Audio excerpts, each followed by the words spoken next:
बिस्मिल्लाहिर्रहमानिर्रहीम। अस्सलाम वालेकुम व्यूअर्स, मैं हूँ नूर, आपके अपने चैनल चटखारा फ्यूजन्स बाय नूर से। आज हम बनाएंगे आप लोगों के लिए कीमा आलू मटर की इतनी शानदार सी रेसिपी जो कि बिल्कुल ढाबा स्टाइल में बनेगी, क्योंकि इसमें मैं एक ऐसा सीक्रेट मसाला शामिल करूँगी जिसके इस्तेमाल से हम किसी भी डिश को जो है वो ढाबे का टेस्ट दे सकते हैं। तो चलिए फिर रेसिपी को फुल देखिएगा। रेसिपी को स्टार्ट कर लेते हैं। ढाबा स्टाइल कीमा आलू मटर बनाने के लिए सबसे पहले हम अपनी कढ़ाई में हाफ कप के करीब ऑयल ले लेंगे। ऑयल डालने के बाद इसमें मैं एक बड़े साइज़ का प्याज को स्लाइस में काट के डाल दूंगी। प्याज को हम थोड़ा सा तेल में इधर उधर कर लेंगे ताकि इसके स्लाइसेस अलग अलग हो जाए। अब मैं इसमें थोड़ा सा साबुत गरम मसाला शामिल कर दूंगी, जिसमें मैं डाल दूंगी 2 दालचीनी के स्टिक, 4 से 5 लौंगे, 5 से 6 काली मिर्चें, 1 बड़ी इलायची। अब इन तमाम गरम मसालों को हम प्याज के साथ ही फ्राई करेंगे। जब प्याज हल्की हल्की सी ब्राउन हो जाएगी तो मैं इसमें 1 टीस्पून के करीब सफ़ेद साबुत ज़ीरा शामिल कर दूंगी। ज़ीरा मैंने गरम मसाले के साथ इसलिए शामिल नहीं किया था कि अगर उस वक्त शामिल कर देती तो इस वक्त तक ज़ीरा अच्छा खासा जल जाता, तो इस वजह से ज़ीरे को बाद में शामिल किया जाता है। बस ज़ीरा शामिल करने के बाद ज़ीरे को भी हम थोड़ा सा फ्राई करेंगे ताकि उसका टेस्ट भी तेल में आ जाए। अब मैं यहाँ पे 1.5 पाव के करीब कीमा इसमें शामिल कर रही हूँ। मैं यहाँ पे हाथ का कुटा हुआ कीमा ले रही हूँ, आप चाहें तो आप मशीन का भी इस्तेमाल कर सकते हैं। कीमा को डालने के बाद इसको चमचे की मदद से ही सेपरेट कर लेना बेहतर होता है, वरना फिर अगर वो जम जाता है जुड़े जुड़े तो फिर मुश्किल हो जाता है पकने के बाद इसको सेपरेट करना। तो कीमे को कभी भी ऐसे ही डाल के पकने के लिए छोड़िएगा मत, वरना फिर वो गुठलियाँ सी बन जाती हैं कीमे की। अब इसी तरह से हमें कीमे को भूनना है। पानी छोड़ेगा पहले कीमा और हमें कीमे को इसका पानी खुश्क करने तक भूनना होगा। ये देखें, जैसे जैसे हीट लगती जाएगी ना, कीमे में से पानी छूटना शुरू हो जाएगा। सबसे पहली टिप ये होती है कि कीमे से जो पानी छूटा है उस पानी को खुश्क कर लिया जाए। तो कीमे में जितनी गोश्त की बिसांद होती है या कुछ कच्चापन सा रहता है, और इस तरह से करने से कीमे का टेस्ट भी बहुत अच्छा हो जाता है, वो बिसांद ख़त्म हो जाती है।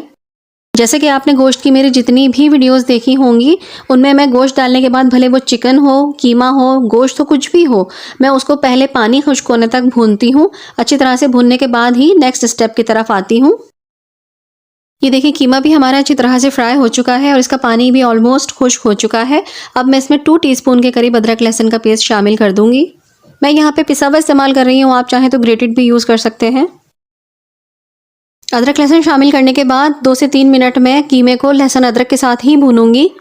ये जो भुनाई के स्टेप मैं आपको बता रही हूँ ना, इसको एज इट इज़ फॉलो करिएगा। इस तरह से फॉलो करके आप बनाएंगे ना, तो आपके जो भी आप गोश्त बना रहे हैं, कीमा बना रहे हैं, कुछ भी बना रहे हैं गोश्त की चीज़, उसका फ्लेवर इतना खुल के आता है, बहुत ही अच्छा फ्लेवर आता है।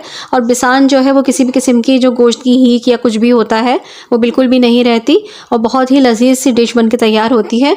ये देखिए, अदरक लहसुन को मैं अच्छी तरह से भून रही हूँ। अच्छी तरह से भूनने के बाद 1 से 2 मिनट में इसमें डाल दूँगी 3 दरमियाने साइज़ के लाल कटे हुए टमाटर। टमाटरों को हम मिक्स कर लेंगे। मिक्स करने के बाद मैं यहाँ पे शामिल करूँगी 1 टीस्पून के करीब सॉल्ट। आप अपने हिसाब से शामिल कीजिएगा सॉल्ट। 1 टीस्पून के करीब लाल मिर्च का पाउडर, हाफ टीस्पून के करीब हल्दी और 1 टीस्पून के करीब मैं शामिल कर दूँगी धनिया पाउडर। और अब आ जाती है उस सीक्रेट इंग्रेडिएंट की। अब मैं इसमें डालूंगी 1 टीस्पून के करीब भर के ढाबा मसाला। ढाबा मसाले की वीडियो मैं आपसे शेयर कर चुकी हूँ। ये इतना बेहतरीन मसाला है ना, अगर अभी तक आपने बना के नहीं रखा है तो इसे फ़ौरन टाइम को ज़ाया किए बगैर जल्दी से बना के रख लीजिए। दाल हो, सब्ज़ी हो, सालन हो, या किसी भी तरह का आप डिश बनाना चाहें और उसको ढाबा का टेस्ट देना चाहें तो आप ये मसाला शामिल कर दीजिए। टमाटरों को और तमाम खुश्क मसालों को मैंने अच्छी तरह से मिक्स कर लिया है। मिक्स करने के बाद अब हम इसको कवर कर देंगे और कवर करने के बाद उस वक्त तक पकाएंगे जब तक हमारा जो है वो टमाटरों का पानी भी खुश्क नहीं हो जाता और हमारा कीमा भी थोड़ा सा गल नहीं जाता। सो फ्रेंड्स, 10 मिनट हो चुके हैं। मैंने बिल्कुल धीमी आंच पे इसको रख दिया था कवर करके। ये देखिए कितना ज़बरदस्त का इसका लुक आया है। माशाल्लाह माशाल्लाह, रंगत इसकी बहुत ज़्यादा बेहतरीन आई है और खुशबुएं तो माशाल्लाह बहुत ही अच्छी उठ रही हैं। लेकिन ये अभी एंड नहीं है, अभी हम इसमें और भी चीज़ें डालेंगे, और भी चीज़ें शामिल करेंगे और इसके टेस्ट को इन्हेंस करेंगे। बस इसको मैं यहाँ पर इस तरह से कर रही हूँ ताकि जो टमाटर हमारे गल गए हैं वो अच्छी तरह से कीमे के साथ मर्ज हो जाए। बस इस तरह से हमने इसको थोड़ा सा भून लेना है। अगर आप अभी तक मेरी वीडियो को देख रहे हैं, वॉच कर रहे हैं और एंजॉय कर रहे हैं तो आपका बहुत बहुत शुक्रिया।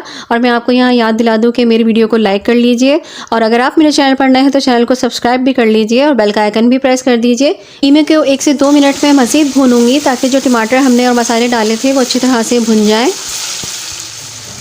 2 मिनट तक कीमे को भून लिया है हमने अच्छी तरह से। अब मैं इसमें 1 प्याले के करीब छिले हुए मटर शामिल कर दूँगी। बस मटर शामिल करने के बाद भी हम इसको अच्छी तरह से मिक्स कर लेंगे और मटरों को भी हम थोड़ी देर के लिए भूनेंगे। अब सवाल यहाँ पैदा होता है कि हम मटरों को डाल के क्यों भून रहे हैं। मटर को डाल के हम इसलिए भून रहे हैं ताकि कच्चापन, जो मटरों का जो टेस्ट होता है कच्चा सा, वो ख़त्म हो जाता है भूनने से और बहुत ही ज़बरदस्त सा टेस्ट निकल के सामने आता है। बस थोड़ा सा हमने इसको भून लेना है। पानी खुश्क होने लगा है, थोड़ा सा पानी मैं इसमें शामिल करूँगी ताकि इसकी भुनाई अच्छी तरीके से हो सके। पानी शामिल करने के बाद 2 से 3 मिनट हम भूनेंगे ताकि इसका पानी भी खुश्क हो जाए और मटर भी थोड़े से गल जाएं। 2 से 3 मिनट हो गए हैं मटरों को भूनते हुए। मटर भी हमारे थोड़े से सॉफ्ट हो गए हैं। अब मैं इसमें शामिल कर दूंगी क्यूब्स में कटे हुए 2 दरमियाने साइज़ के आलू। आलू और मटर की मिकदार आप अपने हिसाब से रख सकते हैं, जितने आप लेना चाहें। बस आलू डालने के बाद हम थोड़ा सा पानी इसमें शामिल करेंगे और इसे कवर करने के बाद आलू और मटर गलने तक हम इसे पकाएंगे।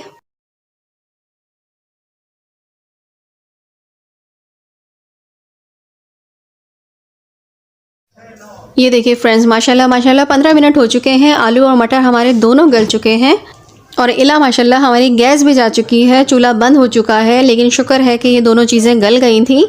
अब मुझे जल्दी जल्दी सारे काम करने हैं क्योंकि अभी सालन गरम है। मैं इसी में जो है वो अब डाल दूँगी ½ टीस्पून के करीब गरम मसाला और हरी मिर्चें और जल्दी से इसको कवर कर दूँगी ताकि जितनी भी हीट इसमें है उससे हरी मिर्चों का टेस्ट थोड़ा बहुत जो है वो सालन में आ जाए। लेकिन आप इसको तकरीबन हरी मिर्चें डालने के बाद 5 मिनट तक के लिए दम पे रखिएगा और प्लीज़ जल्दी बना लिएगा, गैस जाने से पहले मेरी तरह लेट मत कर दीजिएगा। बस अब इसे थोड़ी देर के लिए कवर करके रख देते हैं। ये देखिए फ्रेंड्स, माशाल्लाह माशाल्लाह बहुत अच्छी इसकी लुक आई है, टेस्ट भी बहुत अच्छा है। बस हमारी हरी मिर्चें थोड़ी सी सॉफ्ट नहीं हो सकी, लेकिन माशाल्लाह कितना खूबसूरत सा और कितना प्यारा सा हमारा सालन बनके रेडी हो चुका है और टेस्ट में बिल्कुल ये ढाबा स्टाइल से कम नहीं है। इसको ट्राई करके ज़रूर देखिएगा। चलिए अब इसको हम प्लेट में निकाल लेते हैं। ये लीजिए फ्रेंड्स, माशाल्लाह माशाल्लाह देखें कितना ज़बरदस्त और कितना प्यारा सा हमारा सालन बनके रेडी हो चुका है। गर्मा गर्म मटर आलू कीमे का सालन। और गैस ना होने की वजह से हम इसे ट्राई करेंगे तंदूरी नान के साथ, भट्टी वाले नान के साथ। गरम गरम नान और गरम गरम सालन, मज़ा आ जाएगा खाने में। बहुत ही मज़ेदार सा ढाबा स्टाइल का सालन है, ज़रूर बना कर ट्राई करिएगा। कीमा आलू मटर इसी रेसिपी से बनाइएगा, देखिएगा कितना मज़ा आता है और घर वाले कितनी तारीफ़ करते हैं आपकी। तो चलिए फिर नूर को अपनी दुआ में ज़रूर याद रखिएगा। अगर आप मेरे चैनल पर नए हैं तो चैनल को सब्सक्राइब कर लीजिए, बेल का आइकन भी प्रेस कर लीजिएगा और वीडियो को लाइक और शेयर ज़रूर कर दीजिएगा। इसके अलावा आप मुझे मेरे फेसबुक पेज, इंस्टाग्राम और टिकटॉक पर भी फॉलो कर सकते हैं, वहाँ पे भी आपको मेरी वीडियोस मिल जाएंगी। तो चलिए फिर नूर को अपनी दुआ में ज़रूर याद रखिएगा। आऊँगी इंशाअल्लाह ताला अच्छी और नई रेसिपीज़ को लेकर। अल्लाह ताला आप सबके रिस्क में भी बरकत अता फरमाए, आमीन सुम्मा आमीन। इससे पहले कि हमारा ये सालन ठंडा हो जाए हम तो चले इसे एंजॉय करने। तो चलिए फिर अल्लाह हाफिज़, अल्लाह निगहबान।